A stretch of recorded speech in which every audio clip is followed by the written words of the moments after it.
Hello guys, நம்ம இன்னைக்கு good bad three படத்து போக தேவி தேட்டர் தான் வந்துருந்தோம். படம் எப்படி இருக்கு அப்படின்னு கேட்டீங்கன்னா டூர் பிளாஸ்டா தான் இருக்கு படம்.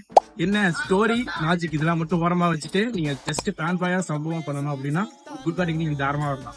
படத்தோட ஃபர்ஸ்ட் ஹாஃப் பொறுத்த வரைக்கும் கொஞ்சம் ஸ்லோவா தான் படம் ஆரம்பிச்சு. பட் ஆனால் இன்டர்வல் பிளாக் வந்து செம்மையா முடிஞ்சிச்சு. செகண்ட் ஹாஃப் கொஞ்சம் ஃபுல் அண்ட் ஃபுல் வந்து ரேசியாவும் வேற லெவல்ல போச்சுங்க. மொத்தமா படம் வந்து நம்ம அஜித் சார் அவருக்கு வந்து பியூர் கம்பேக்கான ஒரு சொல்லலாம்.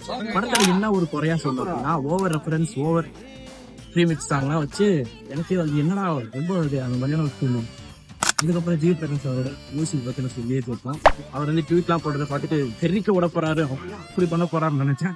அப்புறம் தான் படத்தை பார்த்துட்டு தான் தெரியுது என்னப்பா இப்படி பண்ணிருக்கின்ற மாதிரி இருந்துச்சு.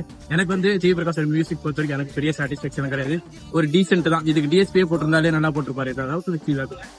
பட் ஆனால் ரீமிக்ஸ் சாங்கு அப்புறமேட்டு கதையோட பில்டப் எல்லாமே வந்து ஆதிக் அவர் வந்து கூர் சம்பவம். ஓகே ஃபைனலா படம் வந்து டெக்னிக்கலா பாத்தீங்கன்னா உங்களுக்கு கூர் பிளாஸ்டா இருக்கும். அதுவும் ஃபேன்ஸோட பாருங்க, அப்பதான் உங்களுக்கு கிரேசினஸ் உங்களுக்கு இருக்கும். நீங்க வந்து ஓடிடில பாத்தீங்கன்னா இந்த படம் வந்து ஜஸ்ட் என்னடா படம்ன்ற மட்டும் ஃபீல் ஆகும்.